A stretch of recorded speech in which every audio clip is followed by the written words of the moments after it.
Hey there, this is your teacher, Mr. H, and you're watching History in a Hoodie! Today's episode is about economic systems, where we will learn all about how different countries approach making money. I can't wait to find out, so let's get this show started! What are we learning about today? The standard for today's lesson asks the students to compare how traditional, command, and market economies answer the basic economic questions. We will also explain that countries have a mixed economic system located on a continuum between pure market and pure command. Finally, we will compare and contrast the economic systems of Israel, Saudi Arabia, and Turkey. Before we start, let's go over some vocabulary for today's lesson. A market economy is an economy where individuals and businesses own most factors of production. A command economy is an economy where the government has control over nearly all the major industries of the economy. A traditional economy is an economy that depends on agriculture and bartering. A mixed economy is countries that demonstrate some qualities of both market and command economies. Bartering means trading for goods and services rather than transferring money. A continuum is a graph displaying the range between different economic possibilities. When I was young, I once wondered how the prices for the items on store shelves were determined. Instead of asking a teacher or parent, I came up with my own understanding.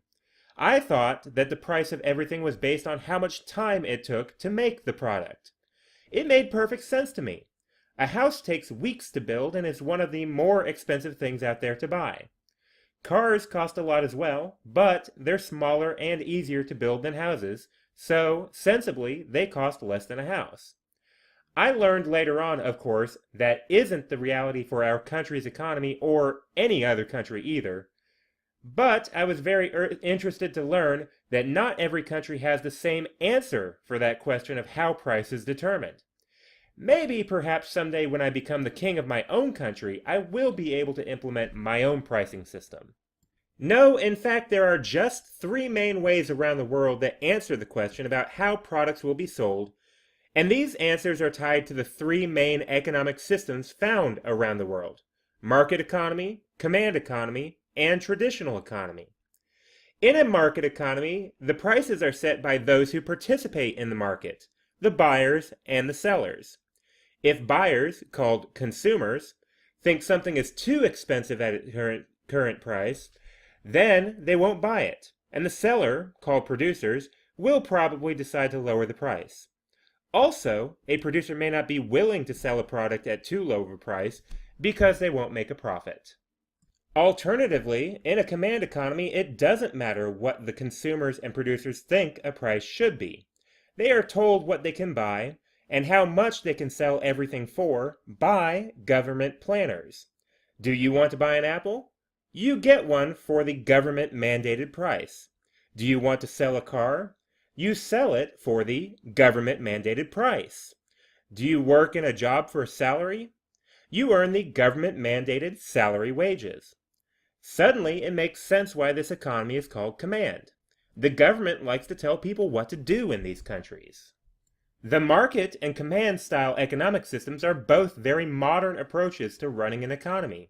The old-school version that only appears in small towns and villages in remote locations is called the traditional economic system. Instead of using money to buy goods and services, in a traditional system people barter or trade for the things they need and want. Does your family need new winter clothes? Well, I see you have some chickens there, so I'll trade you 15 eggs for a set of cloaks. So what? How do the economic systems compare in terms of what, how, and for whom to produce? So, of the three economic systems, which countries are which? The answer is none of them. The first and most important fact you need to understand is that no country's economy completely matches the definition of market, command, or traditional, and none of them are any close to traditional at all. Countries' economies fit somewhere between market and command. If I draw a line from market to command, I can plot each country in the world somewhere on that line to represent how close to command or how close to market they are. This is called an economic continuum, and it can compare the economies of countries plotted on it. To demonstrate the continuum, here's the United States placed on it. You'll notice that the US is not a 100% pure market or a 100% pure command country, but it is slightly closer to market than command. Now I'll place a few additional points of interest on this map. In 2007, you'll notice that the country was even more command than in 2010. Why did the country's economy change here? Well, due to an economic recession, the government temporarily took over a couple industries, the automotive and banking industries, to fix the economy. Because the government was in charge, that means it increased the amount of command and decreased the market of our economy. After recovering from the recession, the U.S. returned control of these industries to the people, so the country inched closer to the market side once again. Now I've added the modern countries of Southwest Asia, Saudi Arabia, Turkey, and Israel to the continuum. You'll notice that Israel is nearest to the market side of the continuum, while Saudi Arabia is nearest to the command side of the continuum. How does this information help us understand these countries? In Israel, business owners and consumers are given more freedom to buy and sell as they please.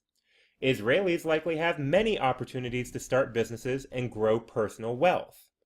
On the other hand, restrictions by the government in Saudi Arabia probably keep most people equally poor all around. The government has much control over many of the most important industries, especially the oil industry, and profits from the industries are not as likely to find the way into the hands of the workers. So, why isn't every country completely market or completely command? Well, pretty much every country has discovered that there's a benefit to having a combination of market freedoms with government rules, also known as mixed economies. If a country was completely market, that means that businesses could get away with doing anything they wanted, including paying workers almost nothing, not paying attention to workplace safety, and unlimited pollution of the environment. On the other hand, a completely command economy gives workers no incentive to work hard or to come up with inventive ideas that would benefit everybody, and most people will still remain equally poor. Opening up the free market while maintaining some controls to ensure everybody is safe and treated properly in the workplace seems to be the best combination of economic systems in the world today. Now what? What am I going to do with this information? There's an old, probably made-up fable about what it's like to work in a command economy. In a small town there was a factory that made glass windows, and everyone in that town had to work in that factory. They didn't get to choose what kind of work they wanted to do, nor did anyone consider if these people were good at making glass windows in the first place. They just did what they were told to do. One day, the government planners instructed the factory that they were expected to produce 1,000 glass windows before the work shift ended, and no one could leave until the windows were made. The workers, who didn't really care about doing a good job, realized that if they poured the windows almost paper thin, then they would dry quicker and they could leave early that day. The government planners were obviously not pleased with the 1,000 thin windows that shattered on the trucks as they left the factory. The following day, the government planners instructed the factory that they must use all of the mix in the gigantic vats that day to make their windows, and no one could leave until all the mix was used up. The workers, again, realized that they could make the windows now 6 inches thick, and that would run out the mix much faster. They left early that day again, and planners were not pleased with the 15 windows that weighed a ton and didn't fit into window frames anywhere. What we learn from this fable is that people need an incentive to work hard. No one will just work for the glory of Mother Russia. One of the reasons people work so hard in a market economic system is because their hard work can result in promotions and raises. People put in the effort to invent new and brilliant inventions and ideas in a market economy because this effort can result in growing a successful business and making a lot of money. That level of enthusiasm for working is almost never seen in command economies, which is why they often fail. Wow, so learning about countries' economies is really important for us to understand. I'm glad we learned it today. Are you ready for some review questions?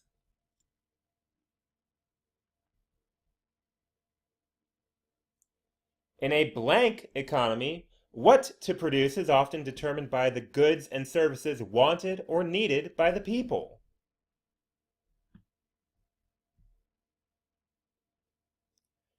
How does a traditional economy determine what to produce?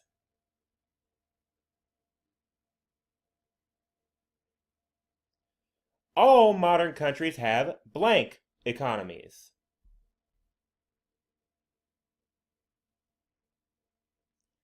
In Turkey, many businesses are owned by the government.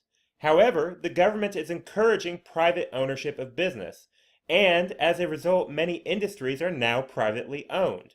Which of the following best describes Turkey's economy?